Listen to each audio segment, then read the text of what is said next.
Fly Nubian Money, where we help you master your mindset and maximize your money.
Well, welcome to Monday.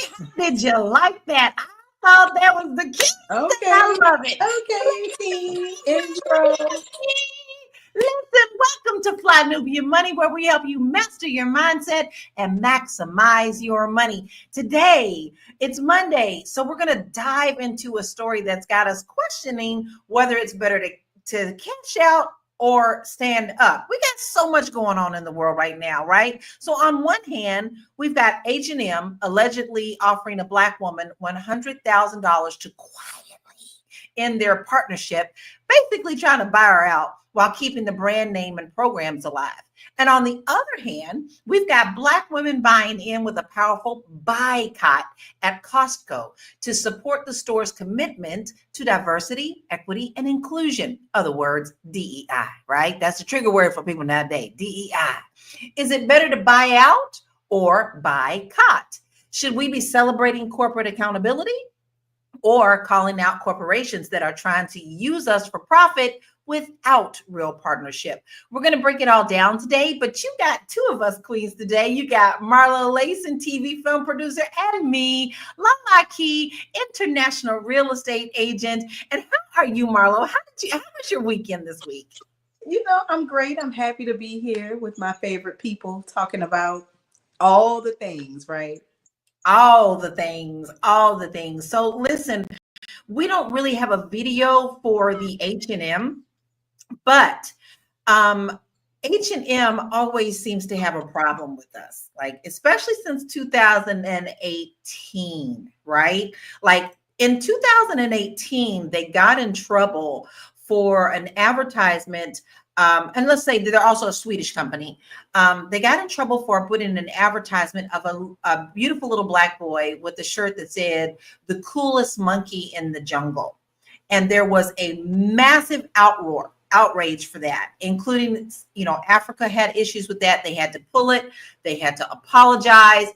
And they thought that they had got that over. Well, then 2 years later, they got in trouble again because of what they labeled a purple beanie that was internally seen in their company. And they used the N-word to describe that beanie. It said the N-word beanie hat.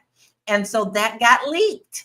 And so it seems like here we are back in it again. Are they really trying to appease our people or not? Right. So I want to kind of get into that. But first, I want to acknowledge some of our people that we always have. We love you. Thank you and welcome. We want you to be a part of this conversation. Double A, Deborah, Dr. Vibe, Laverne Brown, Big Mac. Hey, we love it when you hear Big Mac. So we also have Derek Jordan today. And so therefore, I just want to kind of get your initial feelings about how you feel about H&M first, Marlo. They're okay, right? They are, kind of the beginning of fast fashion, and I don't know. I don't have any particular feelings. I think every time these companies get into some kind of issue, right? Whether it's the little kid in the monkey shirt, whether it's the N-word beanie, whatever it is, I think every time these companies find themselves in high water, what we learn about the companies is that they don't have diverse leadership. They don't have diverse design teams. They don't have diverse, marketing and creative teams. So of course these things are going to happen. I think um, people shop where you want to shop, because the people they're not going to stop. They're going to support it. And then I don't know that there's an incentive for the companies to really do anything. But you did mention that it's a Swedish company, so I often question, should, even though they operate in America, I'm sure a majority of their sales are US sales, because we are a consumer economy. I wonder if part of it is us putting our Americanness, inserting our own, American racial unresolved issues into everybody else's culture. So I think a little bit of both of those things are at play. I think you're right. And that's one thing I also did want to bring up with them being an overseas company. They do things totally different in the EU. They always have, and they always will. Now, they love to tap into the American market, just like you said, because we are consumers. We buy everything. But a lot of the times, the same things that they say over in Europe don't have the same connotation that they have over in America. So when it translates, it doesn't translate well. This is where I think it's really important that these type of companies, if they're planning on selling in different countries where this is offensive, because I did say Africa had an issue with this too, they need to bring people in that represent those countries, that somebody could definitely look at what they're doing and what they're saying. Now, Deborah said, we as Black community need to stop effing with H&M. And there's been a lot of drama, not just those two things, but once again, they're cheap clothes, and they also have larger sizes. And let's face it, a lot of our community are looking for the larger sizes.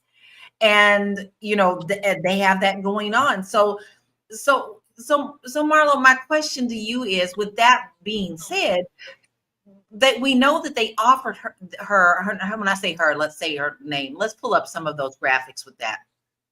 Her name is Nikki Porcher, and she is the owner or the representative for Buy Black. So buy from a Black woman.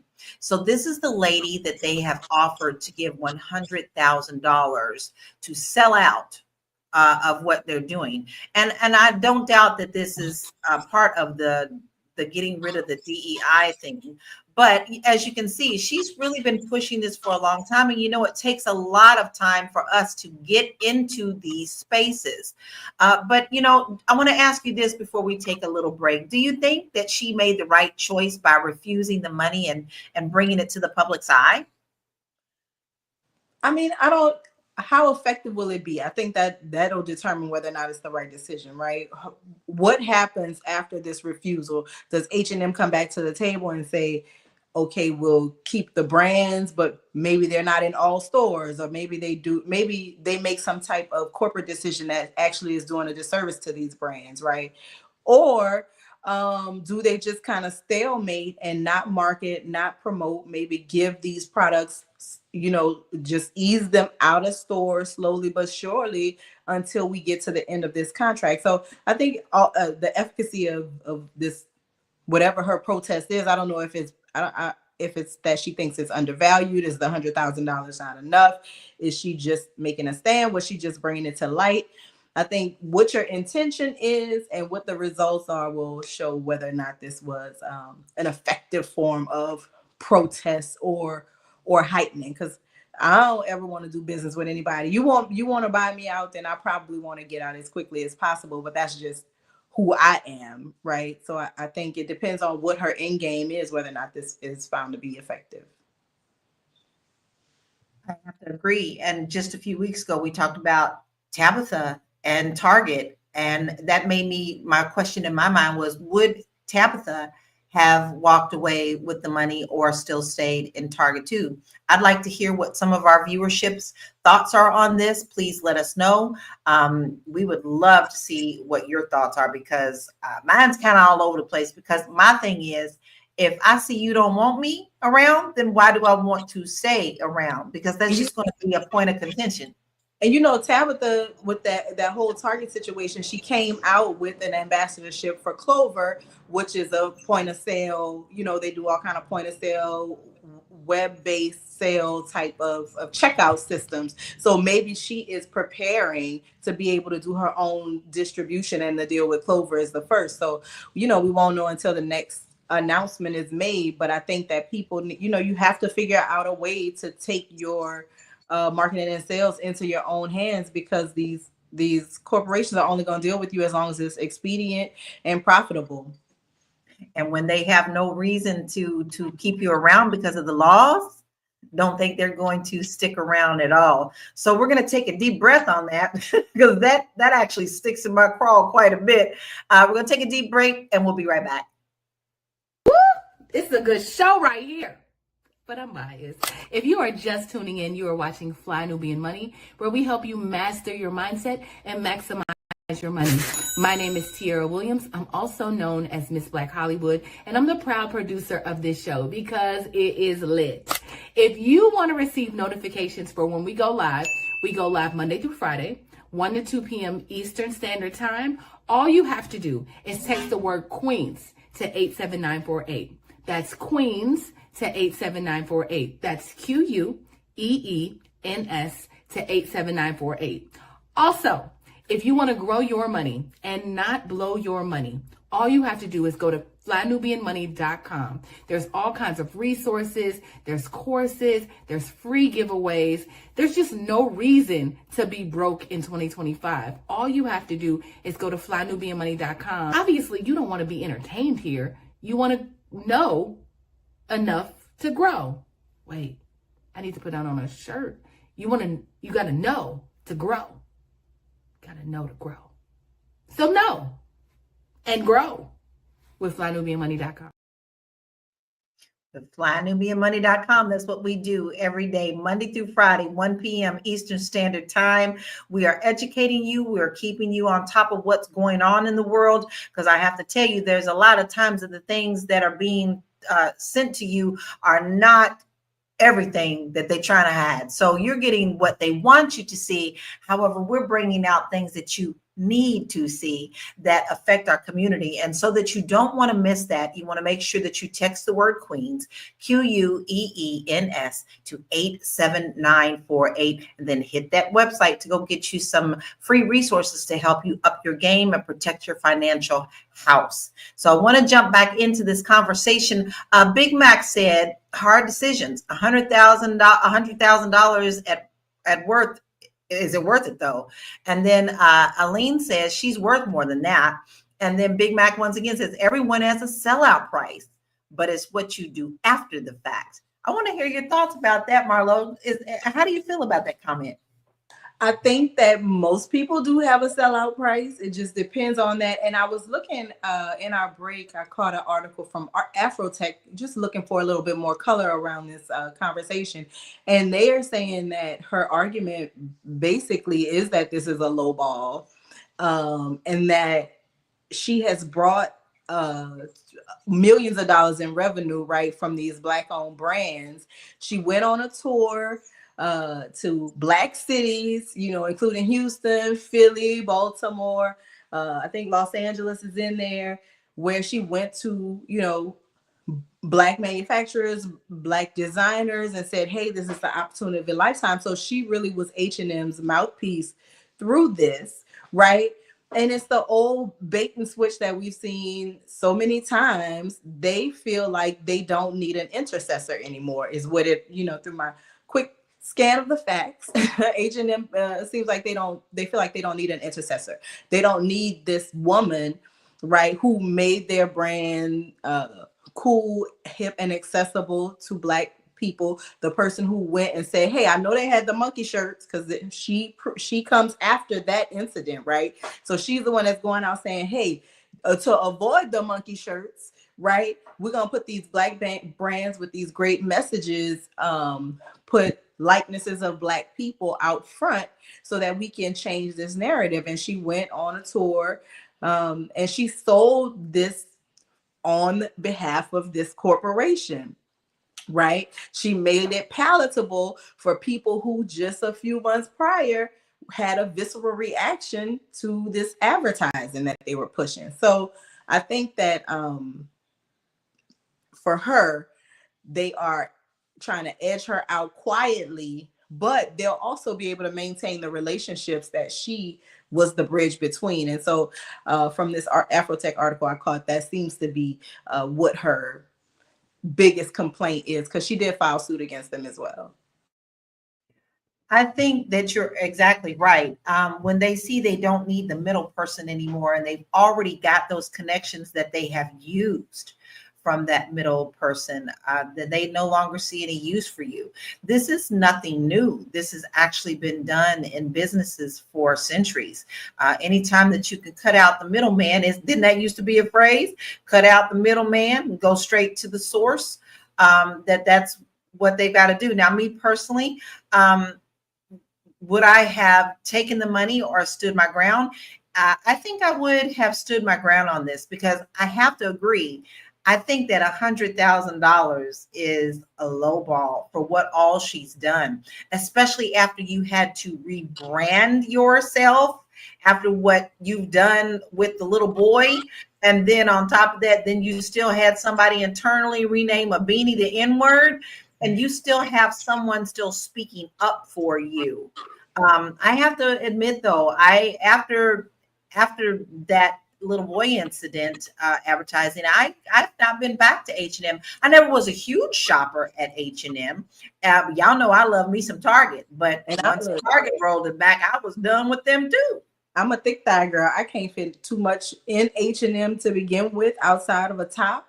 So it never was a destination for me, because my body type and the body type that's ideal for their client base are not the same. So I definitely couldn't tell you the last time that I shopped at H&M. But it is interesting to me. Like, she did over 100 workshops.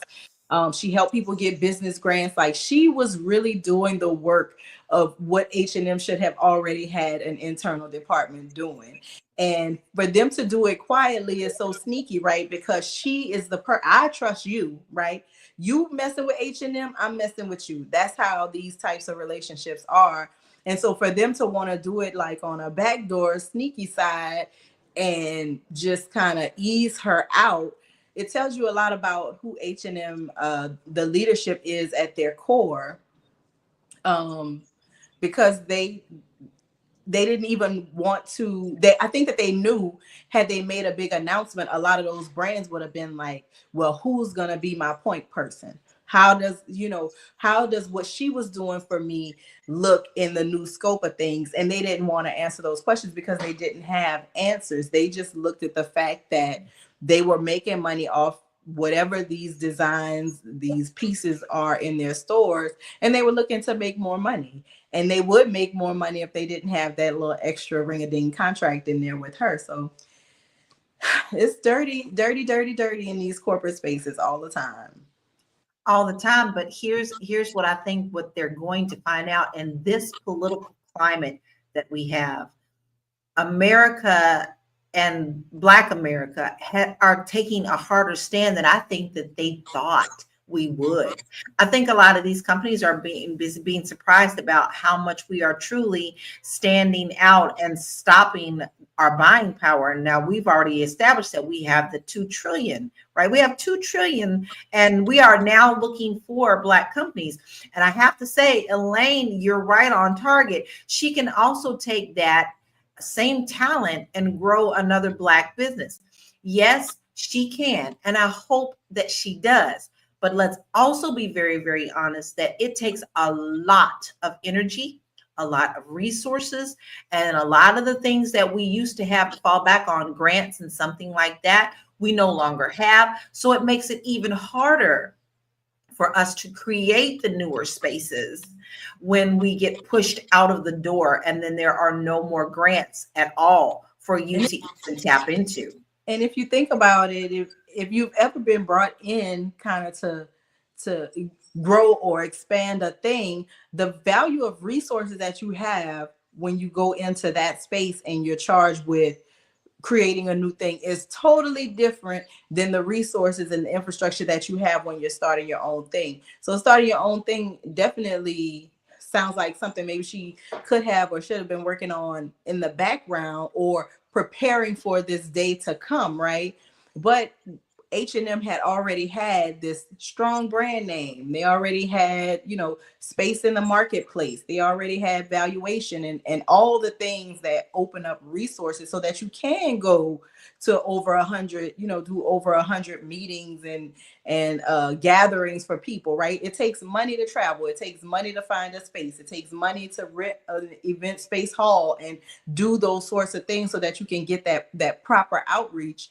And again, it always for me boils down to what infrastructure do Black people have amongst ourselves that we can start to exploit, not in a bad way exploit, but understand and know, and then grow to create our own spaces that mirror and even compete with those mainstream spaces. And right now we don't, because H&M was definitely pulling the heavy weight, and in terms of money that helped her do this outreach to these brands.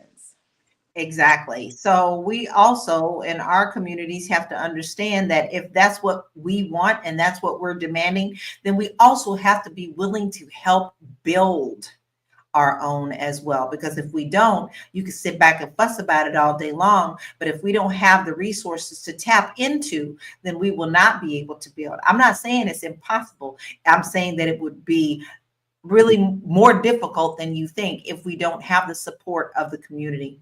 And with that being said, we're going to take a quick break and we'll be right back. I know you're busy, you got things to do, and you can't take us on the go with you every single day. Good news for you. We are now on Spotify. So if you can't watch us, now you can listen to us on Spotify. Search Fly Nubian Money and all the episodes shall appear. All you have to do is like, subscribe, leave a 5-star rating, leave some comments, tell people how you love us so that when other people come along and are looking for a great show to watch, they can find Fly Nubian Money too. One last thing, and just in case you've been sitting under a rock, Fly Nubian Money now has an investment club. We are the Fly Nubian Money Club. It's easy. All you have to do is go to flynubianmoneyclub.com, and I am committed to bringing in top experts from all industries to help you level up. They're teaching us the skills that we need to compete in this market. We often say that nobody is coming to save us, not the government, but guess what? We're coming to save us. I'm coming to save you with the Fly Nubian Money Club. So listen, all you have to do again is go to flynubianmoneyclub.com. We have a 30-day free trial set up just for you, just for those people that are struggling. Even if you ain't struggling, you ain't got to struggle. I'm coming. Okay, let me stop playing. I'll see you soon. Listen, we just had a fantastic training this weekend.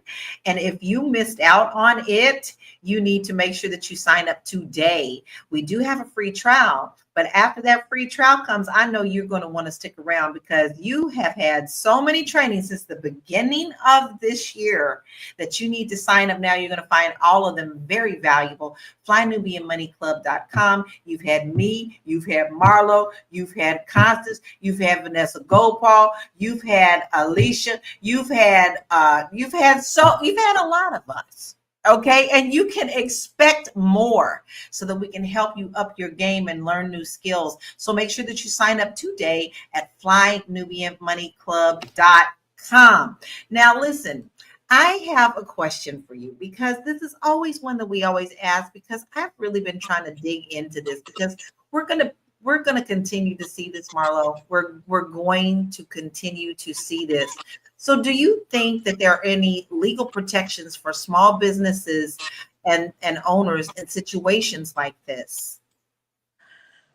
No, not many. I mean, if we just, and this is totally not political, it's based on business, it's based on fact. We look at our current president, and part of his strategy in business was to squash the smaller business, right? So you come to him and you say something hadn't been paid, and you take me to court. Now your business is tied up in litigation. His lawyers are savvy, they drag it on and on, right? So I don't think that there is a recourse for small businesses, other than other small businesses to look at that and rally around it and be determined to do business with corporations that do good business and not do business with businesses that don't have corporate values that are aligned with their values, right? We always talk about alignment, but you don't have alignment in your corporate partner.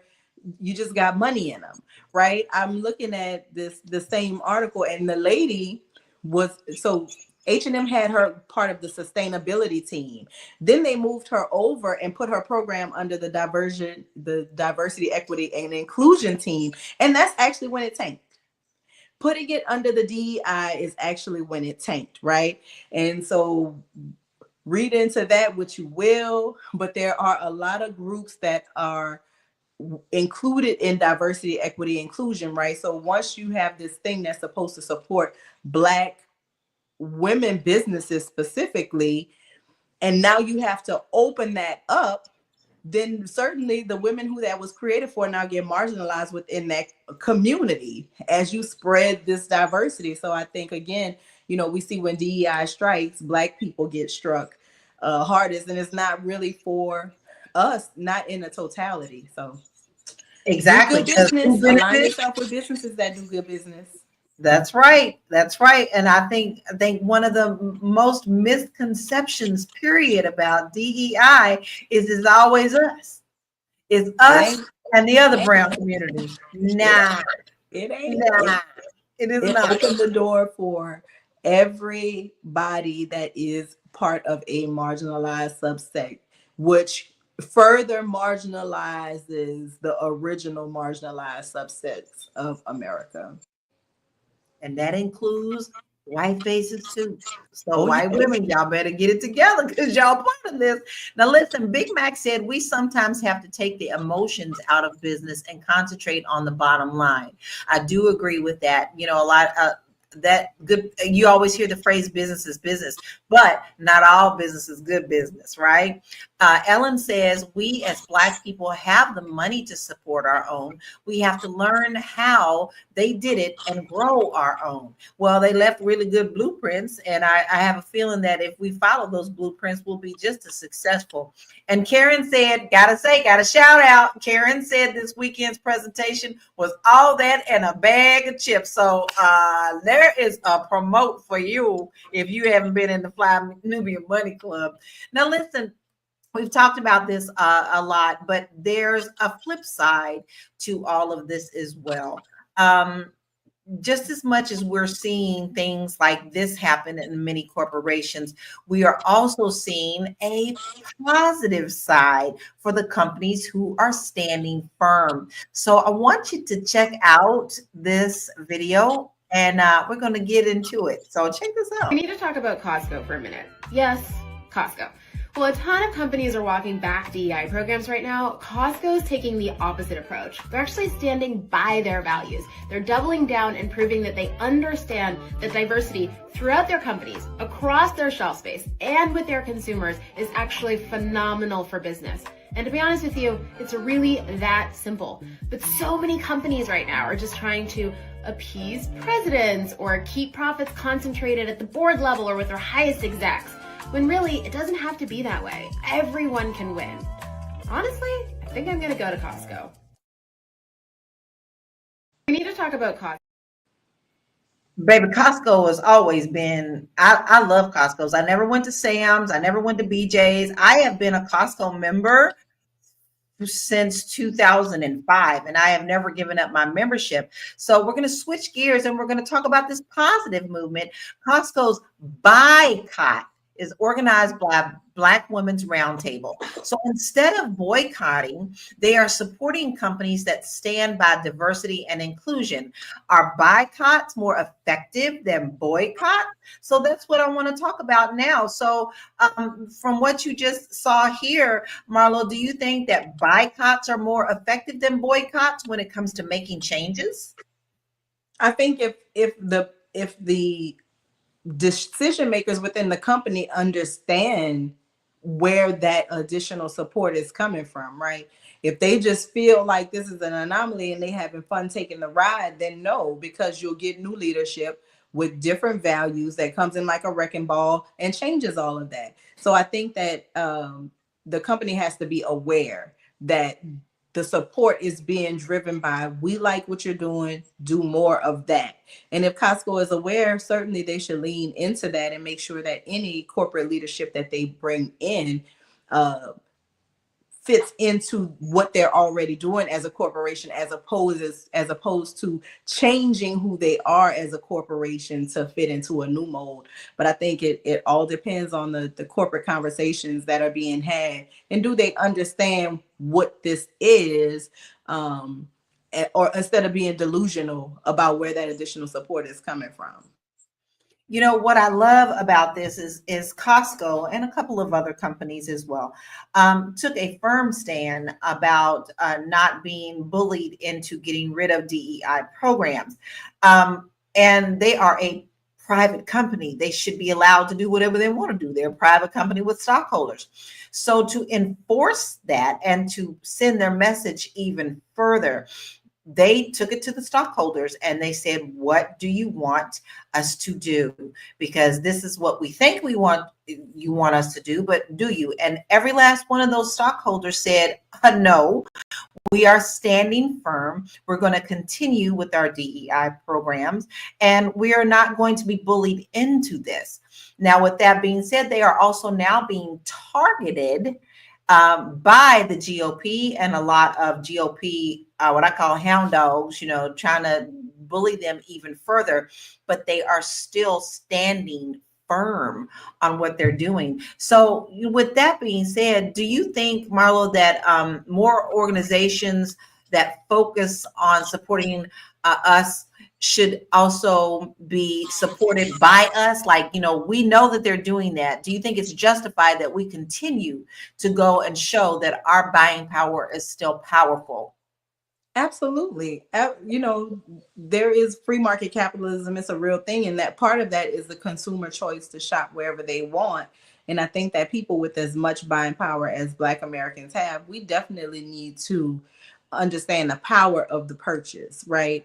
And be supporting people who adhere to our values, not just because this is cute or that's nice or even cheap, right? Sometimes you cheap your way right into the Walmart descendant lady, Betsy DeVos, in the education department, right? And starting the beginning trickles of dismantling the Department of Education. So sometimes you can support cheap and support nothing that is good for you or your community. And then sometimes you can support luxury, and luxury is not in support of you and your community, right? So I think that we need to take our purchasing power much more seriously as Black people, for sure. And support who supports you, support who is giving you what you need in terms of everything as a consumer. Yeah. That's all. I have to agree. I mean, I'm very careful about who I'm spending money with. I always have been, but when we didn't have these issues come up, then I was a little more flippant with it. I would buy Black products when I can and when they're on the shelves. But then after this, I'm like, nah, I cannot just justify my hard-earned money going towards someone who doesn't support me or my community. We had Dr. Vibe Show said what we need to do is create a Costco that we own. I think that's smart. We're talking about warehousing and things of that nature. That would be one we can tap into. And Dominique says Black women are extremely smart and absolutely capable of doing anything we put our minds to. You got that right. But sometimes some people like to make sure that the leaders, or whoever decides what leader they like to follow, are also on board with this. So I want you to check this video out, because Al Sharpton and the mayor and supporters organized around this boycott at Costco in New Jersey. This is in New Jersey. And as you can see, look at how many of us are there showing our support for this. We want to make sure that they uphold their DEI practices to local Black and brown communities. And New Jersey showed up in a big way. Now, this was on February 1st.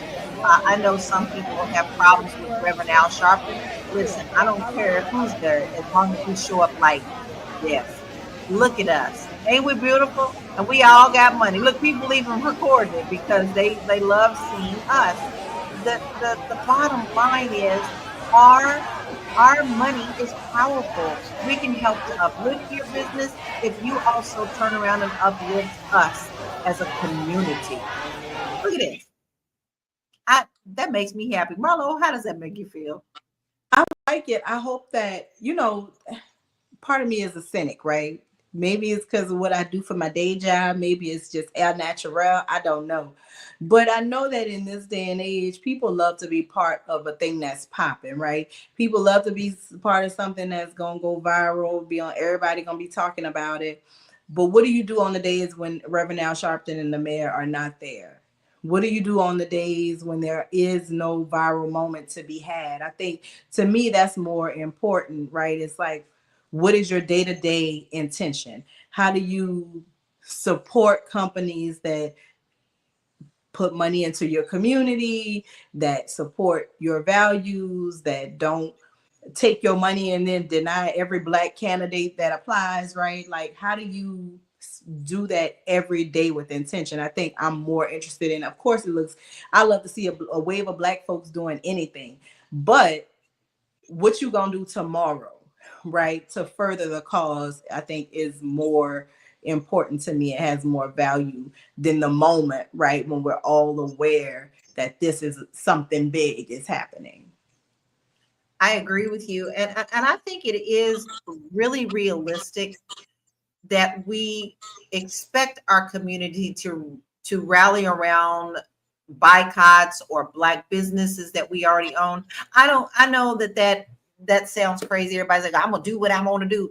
Yes, I know, but you're either gonna be a part of the solution or a part of the problem. And guess what? My husband and I had the whole world planned out this weekend. Let me tell y'all that we sat down and we understand that not everything is going to be important to everybody. So you have to pick what fight you want to pick up, but it still can be within the same community and under the umbrella. If you like education and that's what you want to go and fight for, that's your expertise, then go do that. If you want to fight the buying piece, then go and do that. Everybody has something where they have drawn the line, but as long as we come together as a big community. And what's my thing to say? If you are not going to help, surely don't harm, right? Then get on board and pick which battle you want to pick up, because there's a unified thing going on. Just pick your little flag on which one you're ready to do, right? So with that being said, I want to hear what your flag is.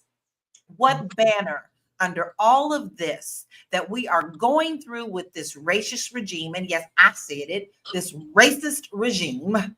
Okay, and I will say it again, racist regime, are you going to pick up your banner and fight for? I want to hear you, family. Which one are you going to stand behind and why?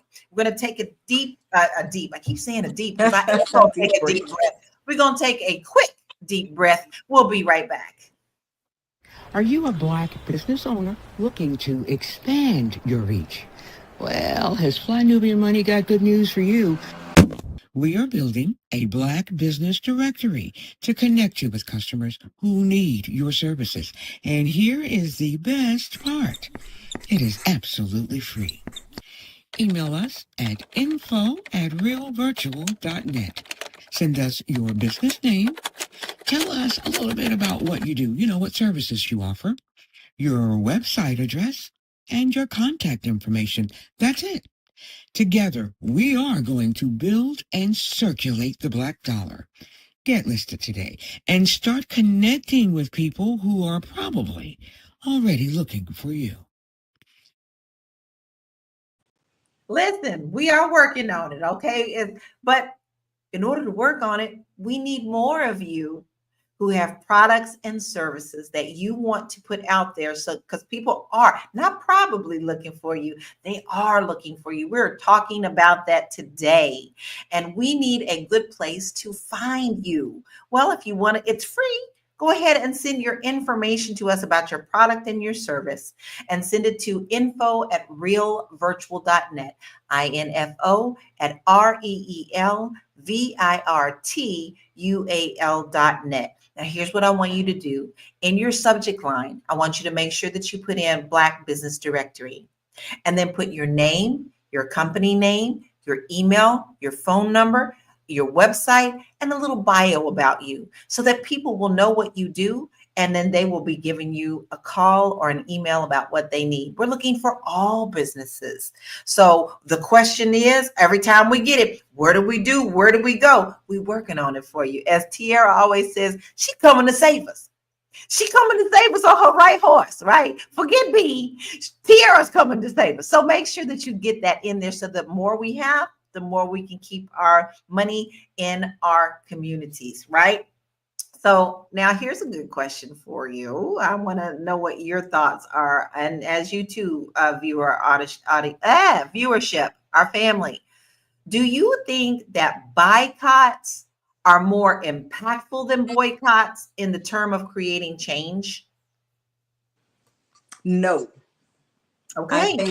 I think that boycotts, if a boycott is explicitly related to a thing, I think that they will modify, or they will adjust to the pain, right?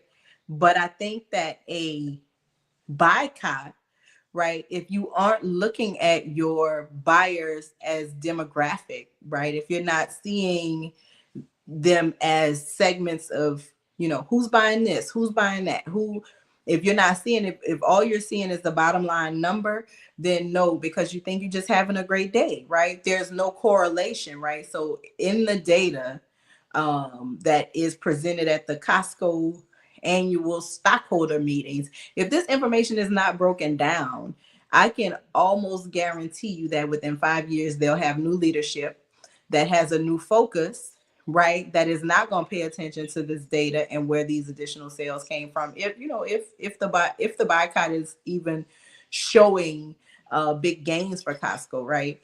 But I think that the boycott is certainly more effective because it creates a source of pain, and they have to adjust. Either we're going to adjust to the pain and keep going because this is who we are as a company, or we're going to adjust to the pain and give these people what they want, because we cannot sustain without this segment of our buying audience. So I do think that the boycott is more effective. I think the boycott is a great way to say I love you, though. I think so too. And I think the more and more we get out of the mainstream media and we start really looking at those who are reporting boots on the ground that are not getting part of the compromised part of the media that we have, the more we will see that these things are working. Now, before the break, I asked many of you which banner you wanted to take up underneath this umbrella of showing how much power we have and our worth to these corporations and to this government. And Karen answered and said education. Her banner is education. I have a nephew with autism, and so I don't want him to have any setbacks because he can't get the education and additional services he needs to thrive. Karen, we're with you, and we're very happy that you are ready to pick up that banner, because if we all try to pick up all the banners all the time, we can't pay attention to what's going on. Marla, what about you? What would your banner be? I think that my banner would definitely be, I want to watch the legislators. I want to watch at state levels what state lawmakers are doing, right? Because 9 times out of 10, what's going on in Texas legislatively, I live in Louisiana, what's going on in Texas for my pocket of Louisiana, that's what they're looking at for change, right? And that's kind of who they are mirroring in terms of the laws that they're setting. So for me, I think that if you have a little bit of patience, it's very easy to learn, but the state indicates what is going to happen to you directly. Yeah, the federal government does, but I think that the state legislatures, that's going to be my banner. I'm going to fly the flag of watching that legislation, reading that legislation, seeing what they are doing, because that is what has an immediate impact on your life. Definitely. And my banner is definitely home ownership, because they now are are coming to attack the programs that help people with the nonprofits. And I am personally involved with those. I teach at a lot of nonprofit organizations where people go and they have a whole class all day long. They learn everything. They get a lender before they get me, then they get me. And then we talk about what happens before and after. And they are cutting the programs now for that money to be used for these nonprofit grants. And because of that, there have been many places that have had to get rid of half of their employees, and they no longer have the funds to help get your down payment assistance programs. So as you can see, that's just 3 banners that we've talked about in this little hour show, right? But we have so many other banners to pick up, and we are really depending on you to pick up a banner, and don't just sit back and complain, because you can complain all day long and nothing will happen. So Deborah says policy and procedures, the focus should be what we need as human beings and not people's personal agendas. And that is exactly what we are seeing today. Now, listen, I do want to get back a little bit about, these businesses that we're supporting. Now, as I've mentioned, that Costco is a private company, but I also read this weekend that a huge company that has always taken a stand against government is Ben and Jerry's. Ben and Jerry's has always been like, F the police, right? Like they've just been like, no, we're gonna stand with all communities. I call them my little hippie company, but they do it in such a way that I truly enjoy them. Let me tell you, I'm gonna have to give them a shameless plug. If you ain't tried the Netflix and chill, go get it. But guess what happened with them? They are also a private company, and they fired one of the CEOs because they do not want him to continue the way that they've been continuing about, like, speaking up about things. And it's going to be very, very interesting to watch what happens with them, because they are one of the few that have always and never wavered on how they help.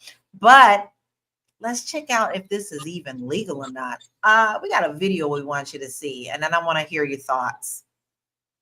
A coalition of 19 Republican state attorneys general are pressuring Costco to drop its DEI policies. The Trump administration has accused diversity, equity, and inclusion initiatives as inherently divisive, and they're coming hard after anyone who promotes them. But Costco is a private company. It's responsible to its shareholders, not necessarily Donald Trump. Those shareholders overwhelmingly voted by 98% that they wanted to keep those DEI policies. So now these attorneys general, led by Texas Attorney General Ken Paxton, are demanding that Costco explain whether they will eliminate their DEI program or provide a thorough explanation as to why they will not. Now, you might be wondering, if these attorneys general are so upset about the DEI program, why are they sending a letter? Why not just file a lawsuit? The honest answer is Costco promoting diversity, equity, and inclusion is not illegal, not yet at least. In fact, removing those programs could very well be a violation of the Equal Employment Opportunity Act, which is still law. So in a weird way, the coalition is accusing Costco of breaking the law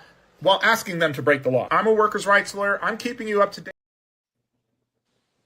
So we breaking the law. They ask you to break the law. Don't break the law. Now break the law. Now, if what's going to happen if you break the law? What does that sound like to you? It sounds like, the chaotic moment that we are living in. It sounds like Jackie Robinson getting scrubbed from the World War II archives. It sounds like the Enola Gay, which famously is the plane that dropped the bombs in Japan and turned the war around for the United States, this heroic thing. But because because ignorant people have classified DEI in an algorithm, the Enola Gay has been scrubbed from those archives, right? So it just sounds like exactly what's going on. It's silly stuff. And if this were the Biden administration trying to tell a private company who the CEO should be, how you should run your company, what types of programs you should put your money and your funding into, there's no way in hell that those companies would, if every private letter would have been released, everybody would have been holding press conferences, right? So I think it says a lot about these companies that are succumbing to this pressure, that they believe this anyway. This is already how they want to be rocking. This is like a sense of relief to them, that they don't have to have this, hire these weirdo people that do this DEI training, right? It works for them, but then they get to say, "Oh, it just was pressure from the administration. We don't want no trouble. We just." That's the same thing people said in the 60s for the civil rights era, right? That those are the same things that companies, Woolworth and all these other companies that held on to Jim Crow segregation. It is exactly what they were saying. We don't want no trouble. We just like everything the way it is. We're just a business. We're just trying to make money. No, you're just trying to be down with the wrong side of history, and you're going to get outed, and you're going to lose a lot of money as a result. I totally agree. I feel like, they've been at the Thanksgiving dinner trying to hold their belts in. And now that they done had their feast, they can let loose the pants so that they can pop out and let their belly swell a little bit, and then still have a reason for that. Well, it was just Thanksgiving dinner. So, it worries me. The world worries me. We have so many things to fight. And every time we turn around and look, it's something new. And I mean, like every day, we have about 15 things that come out and slap us upside the head that we weren't anticipating or didn't expect. And never in my whole life would I have thought that our country would be going down here. But then again, when has our country ever been on board? I think we got lulled into thinking that everything was okay. But once people got angry, let's face it, it all goes back to Obama. How dare you let that black man be a president in our country? And now we're feeling the backlash of that. Speaking of that, I want to also let you know that they are getting their unfunding his presidential library. Anything that they can do, they want to get rid of us in any kind of way. Not only that, they're unfunding. Are they unfunding all the libraries, or is it just the 40? Just that one. Just that one. And just that one. And anything that has to do with Black, they're unfunding. So anything that we've done with the civil rights movement, with Martin Luther King, they are unfunding all that. Now, there was a public outcry about that, and so the funding is still there for like the historic bus station and things like that were there. But you better bet that was just temporary. And also, America's Up for Sale. They sold over 1,000 $5 million visas to people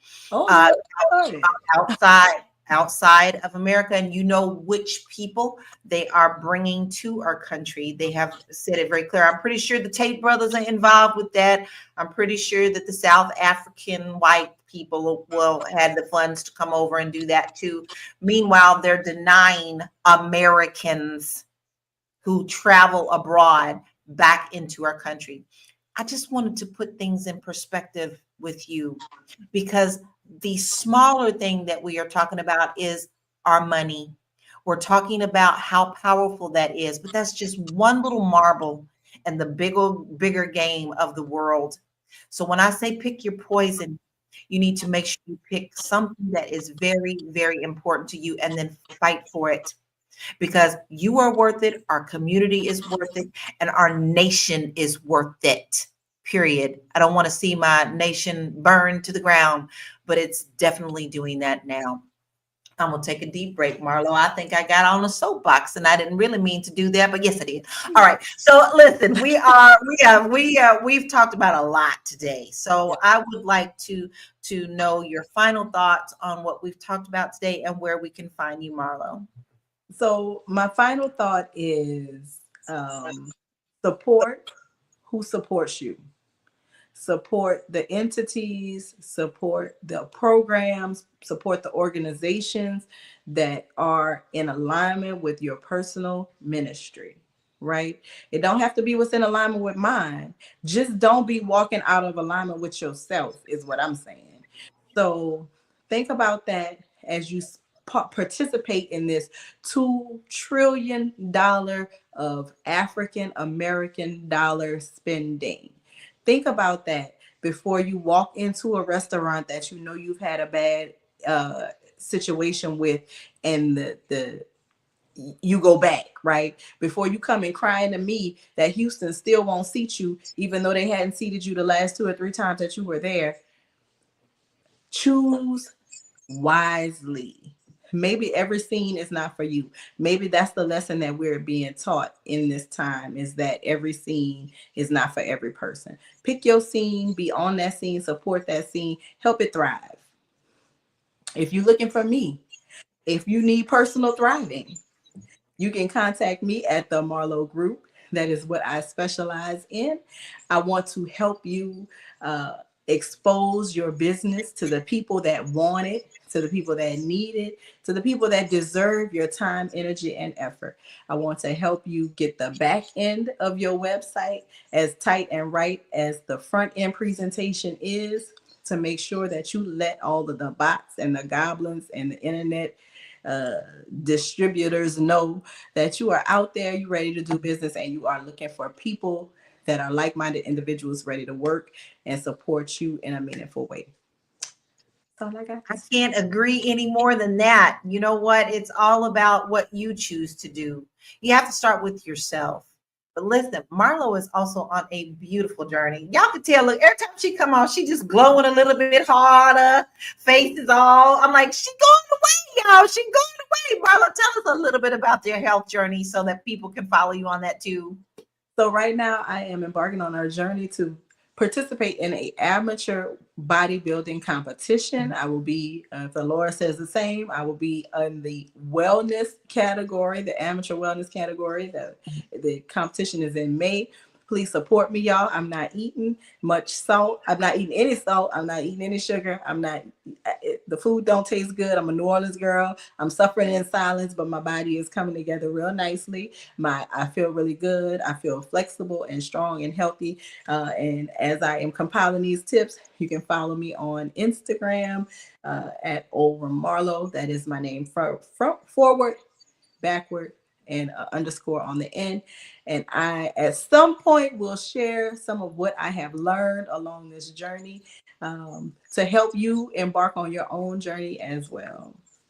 I love it, Marlowe. I'm so proud of you. I've lost 135 pounds and I'm in my 4th year of maintaining. I gained a little bit back due to depression with my sisters, but I'm getting it back off. And when you came on early in the year and said that's what you were doing, it gave me another deep breath to say, you know what? I see Marlowe doing it. I can do it too. I can get this few pounds off. And I want you to know that you've been an inspiration to me. And so I am back on track. I got my 7 miles in today. I'm trying to get 7 miles in every day, and I may still have a little short and I have a cheat day, but I always think about you, Marlowe. So we're very proud of you. Now listen, here's my final thoughts. I don't care which banner you pick up, as long as you pick up one, because you cannot, and I've said this before, you cannot just sit back on your laurels and just complain. That does nothing. That does not move us forward. And this out of all times, I need you to stop worrying about Susie Q and worrying about Sister Joan wearing them purple shoes. I let her wear her purple shoes. You go and find something else that is important to you if you don't want to be in her group, okay? If you don't want to be in the purple shoe group, go find the orange group, okay? But get in somewhere, because we are worth it. Our country is worth it. The world is watching, y'all. The world is watching, and you're not seeing what they are saying because they're stifling that. So understand that the world is watching, and they're taking steps to make sure that they are protecting their own. And they are now shaking their head at America going, but America used to be. And that is a very dangerous thing. So research that information for yourself. You can find me at www.laurakey.net. If you're thinking of moving abroad, I have a beautiful quiz for you that will help you decide on, hey, where am I in this process? You can say it, but where are you in the process? And it's going to help you start thinking the right way so that you can be able to move abroad. But here's my thing I'm going to push today. I got lots of merch, y'all. I got a lot of merch of the things that I say on this show. And it's on my website as well, www.laurakey.net. Go do that. Now, listen, this has been a great show. We really appreciate you. We appreciate every last one of you who are here today. We've had great conversations. I want to say thank you to Linda C. White. We also want to say thank you to Deborah, Dr. Vibe, Ida. We had Karen. We also had Big Mac. We had Dominique. We had Natalia Crawford and Linda Veal. I like to always shout you guys out because, see, if we didn't have you, we wouldn't have a show. Right. And we appreciate and understand that your time is valuable, but you came to spend some time with us today. So today we dove into two very different but equally important stories. On one hand, we've got H&M trying to buy out a Black brand's voice. And on the other, a powerful movement to support a company that's doing the right thing. Whether it's a boycott or a buycott, the message is clear. Our money, our $2 trillion money, has power, and it's up to us to decide where it goes. So I want to say thank you to my partner today. We hung it out today, Marlo, just me and you, just a girlfriend chat with our people. It's a girlfriend chat on a Monday, honey. On a Monday. We didn't let nothing stop us. So thank you for being here with me, Marlo. I always love what you have to say. Listen, guys, keep your dollars working for you and always make sure that your voice is heard.